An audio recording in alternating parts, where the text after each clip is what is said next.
Adakah anda pasti strawberry anda bersedia untuk musim sejuk dengan cara yang betul? Anda ingat cukup sekadar tabur sedikit daun kering atas batas. Bagaimana pula jika saya beritahu anda satu kesilapan kecil yang dilakukan oleh 9 daripada 10 pekebun ini boleh menghapuskan hampir semua hasil tuaian masa depan anda? Ya, memang betul. Anda boleh jaga pokok-pokok tu sepanjang musim panas, tapi dengan satu tindakan salah di musim luruh, semua usaha anda boleh musnah begitu saja. Dalam video ini, kita akan bongkar 4 langkah penting yang akan mengubah batas kecil anda menjadi ladang strawberry yang subur. Dan saya janji anda akan bongkar rahsia yang akan membolehkan pokok-pokok anda bukan sahaja survive musim sejuk, malah akan bangkit lebih kuat, lebih sihat dan bersedia untuk memberikan anda hasil tuaian yang sangat banyak, melimpah ruah. Tonton sampai habis dan anda akan faham kenapa jiran anda kutip strawberry berbakul-bakul tapi anda tidak.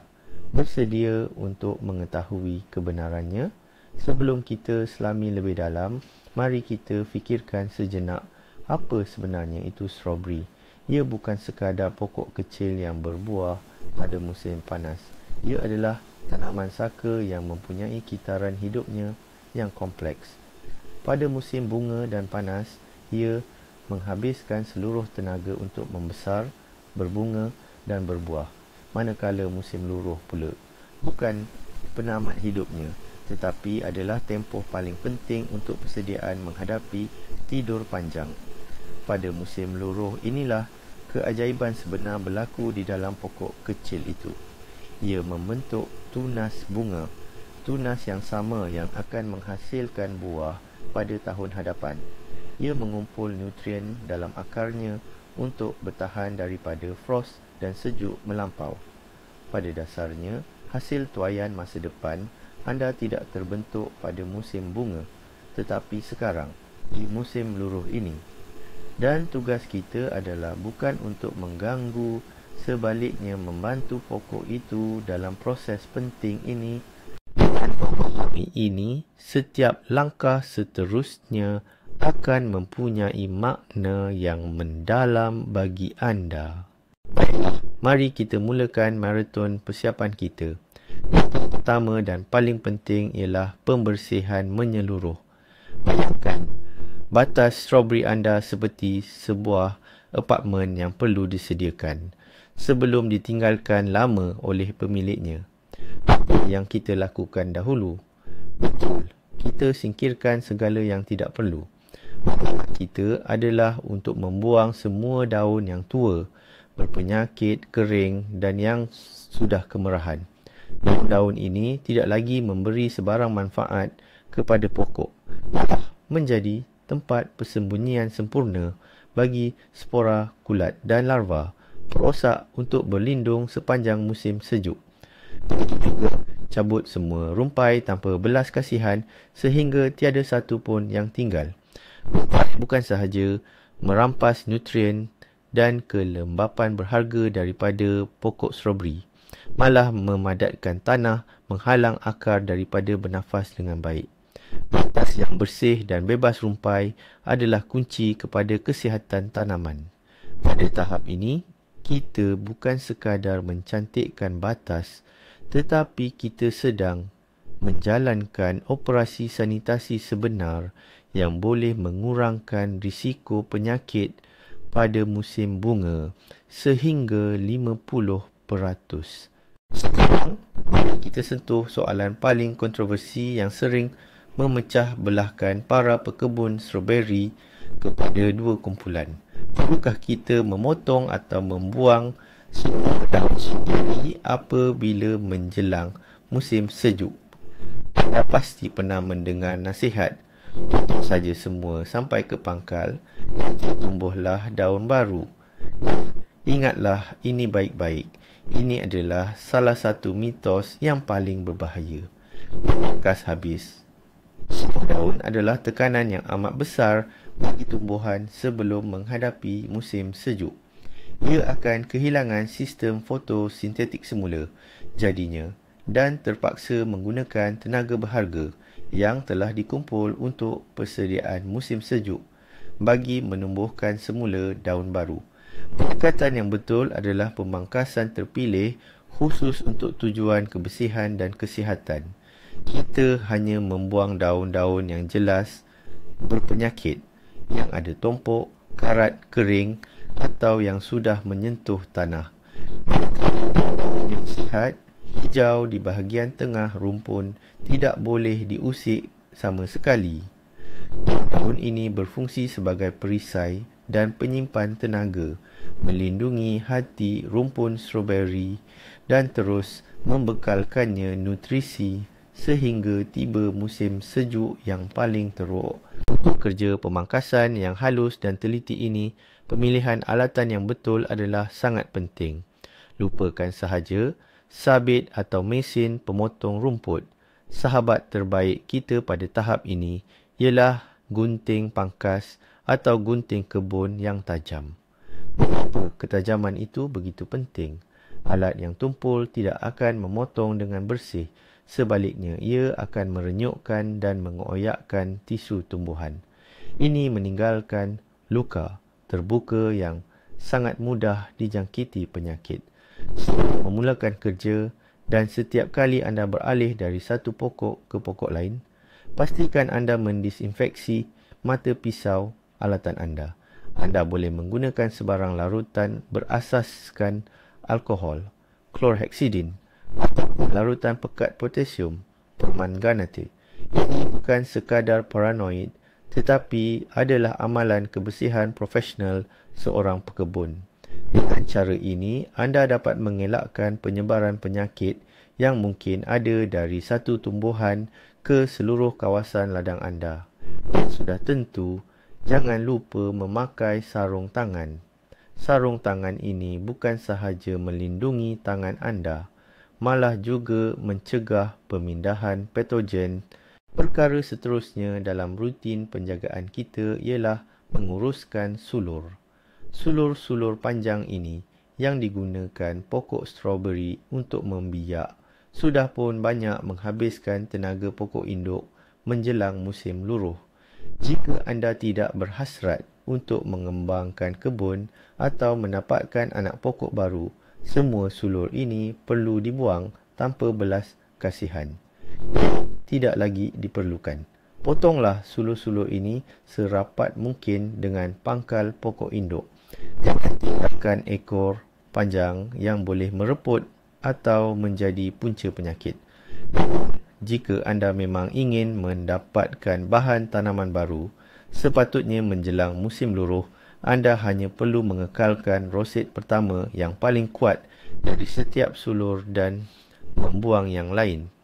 Kini, jika anak pokok roset tersebut sudah berakar kuat, anda boleh dengan yakin memisahkannya dari pokok induk agar pokok induk tidak lagi membazirkan tenaganya untuk anak pokok tersebut. Mari kita bincangkan beberapa kesilapan biasa ketika memangkas yang boleh menyebabkan semua usaha kita sia-sia. Kesilapan pertama, seperti yang telah kita ketahui, ialah pemangkasan secara berlebihan. Kesilapan kedua ialah memangkas terlalu rendah. Ada yang dengan niat baik memotong daun betul-betul di pangkal sehingga merosakkan titik pertumbuhan atau apa yang kita panggil jantung tumbuhan itu. Ini sama sekali tidak boleh dilakukan. Jika jantungnya rosak, tumbuhan itu kemungkinan besar akan mati. Biarkan tangkai daun setinggi kira-kira 5 hingga 7 cm. Ia akan kering dan gugur dengan sendirinya seiring waktu, tetapi pada masa yang sama akan melindungi titik pertumbuhan. Kesilapan ketiga pula ialah membiarkan sisa-sisa daun yang dipangkas di atas batas tanaman. Nanti reputlah. Ramai yang berfikir begitu. Ya, tapi bersama-sama dengan sisa tumbuhan itu, semua penyakit dan perosak juga akan kekal dan membiak di situ. Oleh itu, semua sisa tumbuhan yang telah dipangkas itu perlu dikumpulkan dengan teliti dan dibakar atau dibuang jauh dari kawasan kebun. Baiklah, batas-batas tanaman sudah bersih, pokok-pokok renek pun bernafas lega. Mari kita beralih ke fasa kedua, jamuan, musim luruh yang betul. Dan di sinilah terletaknya perbezaan utama berbanding pembajaan musim bunga. Jika di musim bunga kita perlukan nitrogen untuk pertumbuhan daun-daun yang subur, maka di musim luruh, nitrogen adalah musuh nombor satu kita. Baja nitrogen seperti urea, amonium nitrat atau tahi tenakan segar akan merangsang pertumbuhan pucuk-pucuk muda yang baru. Pucuk-pucuk lembut ini tidak akan sempat menguatkan diri dan akan mati dahulu. Seterusnya melemahkan keseluruhan tumbuhan. Pembajaan musim luruh mempunyai dua matlamat utama: menguatkan sistem akar dan membantu membentuk tunas bunga untuk hasil tuaian akan datang. Dua makroelemen lain yang bertanggungjawab untuk tujuan ini ialah fosforus dan kalium. Kedua-dua elemen inilah yang menjadi tunjang utama menu pembajaan musim luruh kita. Jadi, apa baja yang sesuai untuk tanaman strawberry kita? Kita ada dua pilihan, kaedah organik atau menggunakan baja kimia. Paling baik, gunakan kombinasi kedua-duanya. Bagi pilihan organik, kompos atau baja organik yang sudah riput sepenuhnya adalah yang terbaik. Anda boleh taburkannya di sekeliling pokok strawberry setebal beberapa sentimeter. Ia bukan sahaja membekalkan nutrien, malah turut memperbaiki struktur tanah. Selain itu, abu kayu juga merupakan sumber baja organik yang kaya dengan kalium. Cukup taburkan abu kayu di sekeliling pokok dengan kadar kira-kira 1 cawan untuk setiap meter persegi. Jika anda memilih baja kimia, pilihan anda adalah superfosfat, sumber fosforus, dan kalium sulfat atau kalium magnesium sulfat, sumber kalium. Kebiasaannya, baja ini ditaburkan dalam bentuk kering secara rata di atas batas tanaman dan digaul sedikit ke dalam tanah mengikut arahan pada pembungkusan. Bilakah masa yang sesuai untuk membaja tanaman? Peraturan paling penting ialah jangan sesekali membaja pada tanah yang kering. Anda berisiko untuk merosakkan atau membakar akar tanaman. Mula-mula, siramkan batas tanaman dengan air biasa sehingga basah secukupnya. Kemudian, barulah taburkan baja di atas tanah yang lembap itu, tidak kira sama ada baja butiran kering atau larutan nutrien. Jika anda menggunakan baja butiran kering, taburkannya di antara barisan tanaman dan di sekeliling pokok. Elakkan baja daripada terkena bahagian tengah atau pangkal utama tumbuhan. Selepas itu, gemburkan sedikit lapisan atas tanah dengan pencakar kecil supaya butiran baja dapat bercampur ke dalam tanah. Jika anda menyediakan larutan baja, siramlah terus ke pangkal akar pokok dan elakkan daripada terkena pada daun. Masa yang paling sesuai untuk pembajaan musim luruh ialah pada akhir bulan Ogos atau sepanjang bulan September, iaitu sebaik sahaja selepas kerja-kerja pembersihan dan pemangkasan utama dilakukan. Tumbuhan memerlukan masa untuk menyerap semua nutrien sebelum cuaca sejuk tiba. Selain pembajaan, terdapat satu lagi prosedur penting pada musim luruh yang berkaitan dengan air. Ini adalah apa yang disebut sebagai penyiraman air dalam. Ia amat penting terutamanya jika musim luruhnya kering. Tujuannya adalah untuk meresapkan air ke dalam tanah sedalam-dalamnya, memastikan tumbuhan mempunyai bekalan air yang mencukupi untuk memulakan pertumbuhan yang sihat pada musim bunga. Tanah yang kering akan membeku dengan lebih teruk dan lebih dalam berbanding tanah lembap yang boleh menyebabkan akar merekah dan mati. Penyiraman jenis ini perlu dilakukan pada lewat musim luruh, tidak lama sebelum bermulanya frost yang stabil, iaitu apabila suhu udara berada di sekitar 0 darjah Celsius. Sudahlah lebih banyak sehingga air meresap ke dalam tanah sedalam 30 hingga 40 cm. Ini bukan sekadar merenjis sedikit dengan penyiram. Ia adalah penyiraman yang menyeluruh dan berpanjangan. Bantuan air ini akan mewujudkan keadaan yang lebih selesa untuk sistem akar mengharungi musim sejuk. Mari kita kupas kesilapan-kesilapan pemajaan yang boleh membawa padah kepada tanaman. Kesilapan utama dan paling kritikal ialah penggunaan nitrogen. Ingatlah, tiada baja kandang segar, tahi ayam atau baja nitrat pada musim luruh. Ini adalah jalan pintas yang akan menyebabkan tanaman anda membeku dan musnah. Kesilapan kedua ialah pembajaan berlebihan. Lebih baik kurang baja daripada terlebih baja. Kelebihan garam dalam tanah boleh merencatkan sistem akar sama teruknya seperti kemarau. Oleh itu, sentiasa patuhi arahan pada pemukusan baja dengan teliti. Kesilapan ketiga ialah penggunaan baja yang mengandungi klorin, contohnya kalium klorida. Strawberry sangat sensitif kepada klorin, ia akan membantutkan pertumbuhannya. Pilihlah baja tanpa klorin seperti kalium sulfat.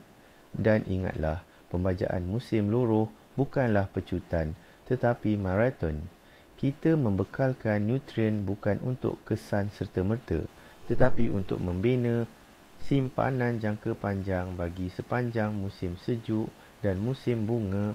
Batas dah kemas, strawberry dah dibaja. Ingatkan dah boleh tarik nafas lega. Jangan harap sekarang masuk fasa ketiga, perang senyap dengan musuh yang tak nampak. Dalam daun-daun gugur, lapisan atas tanah, celah ketiak daun dan tangkai-tangkai daun tersembunyi beribu-ribu perosak dan spora penyakit. Hama strawberry, kumbang belalai, spora repot kelabu, kulat putih dan pelbagai bintik daun. Semuanya sedang menanti masa sesuai untuk menyerbu pucuk dan putik baru dengan sepenuh tenaga. Tugas kita, lakukan rawatan pencegahan untuk menghapuskan atau sekurang-kurangnya mengurangkan populasi penumpang gelap ini dengan ketara. Rawatan pada penghujung musim ini jauh lebih penting daripada rawatan di awal musim, sebab kita menyerang musuh ketika ia paling lemah dan bersiap sedia untuk tempoh dorman. Mencegah itu lebih baik dan lebih murah daripada mengubati. Rawatan ini sebaiknya dilakukan pada hari yang kering dan tidak berangin, selepas anda selesai membersihkan batas tanaman sepenuhnya. Tetapi sebelum memulakan sangkupan, suhu udara juga perlu berada di paras positif, sebaiknya tidak kurang dari 5-7 darjah Celsius, supaya bahan-bahan yang digunakan dapat bertindak dengan berkesan. Penyemburan perlu dilakukan dengan sangat teliti, meliputi setiap pokok dari semua sudut. Berikan perhatian khusus pada bahagian bawah daun dan juga di tengah-tengah roset. Namun, itu belum semuanya. Anda juga wajib merawat tanah itu sendiri, baik di batas tanaman maupun di antara barisan, kerana di situlah kebanyakan perosak dan jangkitan penyakit sering bersembunyi. Ini adalah pembasmian kuman dan perosak secara menyeluruh yang akan memastikan tanaman kita mendapat permulaan yang sihat pada musim bunga. Sekarang, mari kita pilih senjata kita. Untuk memerangi penyakit kulat seperti bintik daun atau reput, produk berasaskan kuprum adalah pilihan yang sangat baik. Pilihan klasik ialah larutan 1% campuran bodo atau kuprum sulfat. Bentuk lapisan pelindung pada permukaan daun dan tanah, menghalang spora daripada bercambah. Jika anda memilih racun kulat sistemik, anda boleh menggunakan produk seperti Horus atau Skor yang berkesan walaupun pada suhu rendah untuk melawan perosak seperti hama dan kumbang belalai, racun serangga dan akarisida seperti Actara atau Fufanon nova adalah pilihan yang baik. Anda juga boleh menggabungkan rawatan dengan campuran tangki racun kulat dan racun serangga jika arahan penggunaannya membenarkan. Ini akan menjimatkan masa anda. Jangan lupa tentang rawatan tanah juga. Ini adalah langkah yang amat penting tetapi sering diabaikan oleh ramai. Selepas menyembur pada tanaman itu sendiri, siramkan tanah di batas tanaman dengan larutan racun kulat yang sama secara liberal. Ini akan membantu memusnahkan peringkat dorman kulat yang berada di dalam tanah. Untuk memulihkan kesihatan tanah, anda juga boleh menggunakan persediaan biologi, contohnya yang berasaskan Trichoderma atau Bacillus subtilis, seperti Phytosporin atau Trichochin. Ia diaplikasikan ke dalam tanah dalam bentuk larutan. Mikroorganisma berfaedah ini secara aktif menekan pertumbuhan mikroflora patogen. Bioagen ini adalah pilihan yang sangat baik untuk pengamal pertanian organik, tetapi ia perlu diaplikasikan ketika tanah masih cukup suam supaya ia sempat menetap dan mula bertindak dengan berkesan. Dan kini, mari kita bongkar satu lagi mitos yang popular dan sangat berbahaya. Frost yang teruk akan membunuh semua perosak dan penyakit. Sayangnya, tanggapan ini sama sekali tidak benar. Perosak dan patogen kita telah berevolusi selama beribu-ribu tahun untuk terus hidup dan bertahan dalam iklim kita. Mereka bersembunyi jauh di dalam tanah, di bawah gumpalan tanah, malah dalam sisa-sisa tumbuhan di tempat yang frost tidak dapat menembusi mereka. Lebih-lebih lagi, lapisan salji bagi mereka ibarat selimut hangat yang melindungi. Oleh itu, berharap pada General Frost adalah sama seperti menaruh harapan pada nasib semata-mata. Hanya rawatan musim luruh yang tepat pada masanya dan menyeluruh dapat menjamin bahawa pada musim bunga, tanaman anda akan tumbuh dalam persekitaran yang bersih dan sihat, bukannya di medan perang dengan tentera musuh yang kelaparan. Janganlah malas, kerana langkah ini pasti akan membuahkan hasil yang berlipat ganda. Fasa terakhir sudah di depan mata, tinggal satu lagi iaitu peringkat keempat, penutupan dan sungkupan. Ini ibarat membalut pokok strawberry kita dengan selimut tebal untuk menghadapi musim sejuk. Namun, tujuan utama proses sungkupan dan penutupan ini bukan semata-mata untuk memanaskan, tetapi lebih kepada melindungi pokok daripada perubahan suhu yang drastik dan angin musim sejuk yang boleh mengeringkan. Bayangkan, pada waktu siang, di bawah sinaran matahari musim sejuk, tanah di batas tanaman akan mencair. Manakala pada waktu malam, embun beku yang teruk akan melanda. Apabila ini berlaku, air dalam tanah akan membeku dan mengembang, seterusnya menolak sistem akar pokok stroberi ke permukaan. Fenomena ini yang dikenali sebagai akar terangkat sangat berbahaya dan boleh memusnahkan tanaman. Dengan penutupan yang betul, ia dapat menyeimbangkan perubahan suhu ini dan melindungi akar pokok. Di samping itu, ia juga membantu mengekalkan kelembapan tanah dan melindungi mahkota atau pangkal pokok daripada beku, terutamanya semasa musim sejuk yang kering dan tanpa salji. Untuk melindungi tanaman anda dengan optimum, pemilihan bahan sungkupan yang tepat adalah sangat penting. Bahan sungkupan yang ideal haruslah gembur, telap udara dan kering. Ia tidak boleh mudah padat atau reput. Antara pilihan terbaik termasuklah jerami. Pastikan bukan rumput kering yang biasanya mengandungi banyak biji benih rumpai, ranting pain atau cemara dan juga serpihan daun jarum konifer yang gugur. Ranting konifer di samping itu sangat efektif dalam menahan salji dan menghalau haiwan pengerat. Anda juga boleh menggunakan gambus kering, kompos yang sudah reput sepenuhnya, atau daun kering daripada pokok hutan seperti oak atau maple.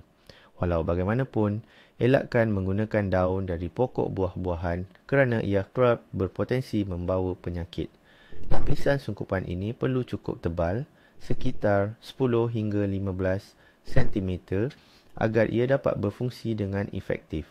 Pastikan bahan ini meliputi tanah di sekeliling pangkal pokok renek atau semak, tetapi jangan menutupi sepenuhnya bahagian tengah roset tanaman kerana ini boleh menyebabkan ia membusuk.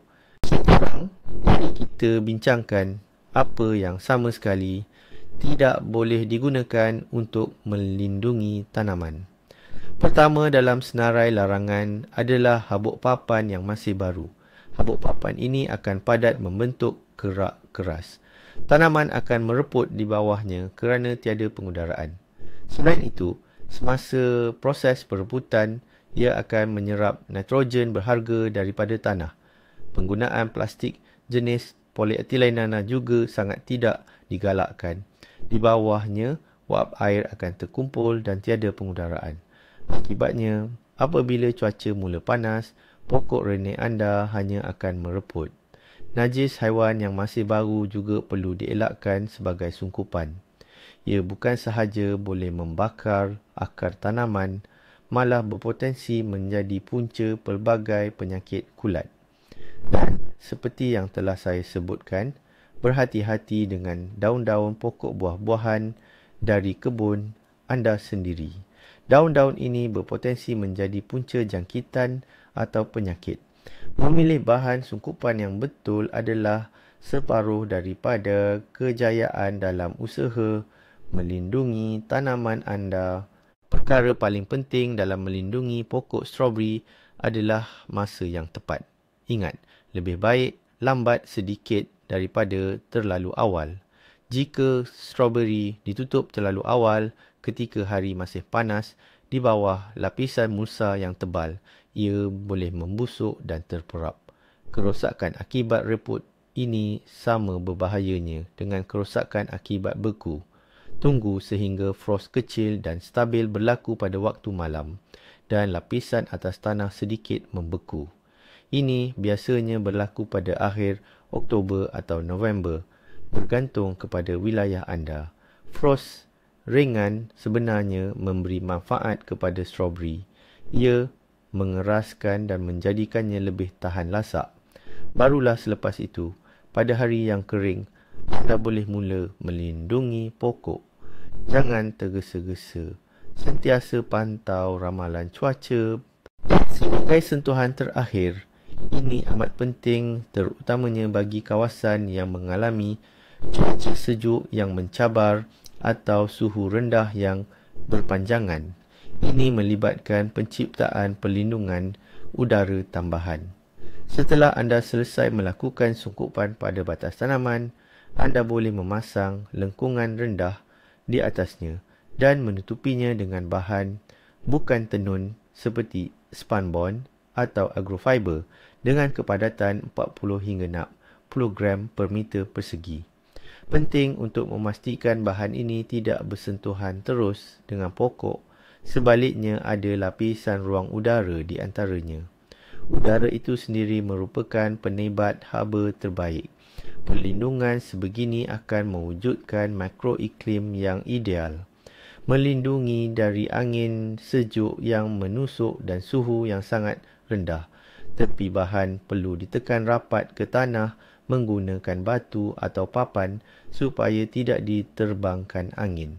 Dengan perlindungan dua lapisan ini, stroberi anda akan berasa seperti di hotel 5 bintang dan pada musim bunga akan membalas budi anda dengan pertumbuhan dan pembungaan yang subur. Jadi, mari kita buat rumusan. Perjalanan kita mencapai hasil lumayan ini melibatkan 4 langkah mudah namun sangat penting. Pertama, kita membersihkan kebun secara menyeluruh, membuang semua yang berpenyakit dan tidak perlu. Kedua, Kita menyediakan hidangan musim luruh yang tepat dengan fosforus dan kalium sambil melupakan sama sekali baja nitrogen yang berbahaya. Ketiga, kita melancarkan perang habis-habisan terhadap perosak dan penyakit dengan melakukan rawatan pencegahan. Keempat, kita menyelimuti pokok stroberi kita dengan lapisan pelindung yang hangat dan membenarkan udara beredar pada masa yang betul. Kunci utama dalam penjagaan yang sering ramai terlepas pandang adalah memahami bahawa penjagaan musim luruh sangat berbeza daripada penjagaan musim bunga. Pada musim luruh, kita tidak merangsang pertumbuhan. Sebaliknya, kita membantu tumbuhan tidur dengan sihat dan cukup nutrisi. Perubahan cara berfikir inilah yang membezakan tukang kebun amatur daripada seorang profesional sejati. Terima kasih kerana menonton video ini sehingga habis. Saya yakin kini pokok stroberi anda berada dalam jagaan yang terbaik. Jangan lupa langgan saluran ini dan berikan like jika anda mendapat sesuatu yang baru. Dan sekarang, soalan untuk anda. Apakah varieti stroberi kegemaran anda dan adakah anda mempunyai rahsia istimewa sendiri untuk menyediakannya menghadapi musim sejuk? Kongsi pengalaman anda di ruangan komen. Mari kita belajar sama-sama.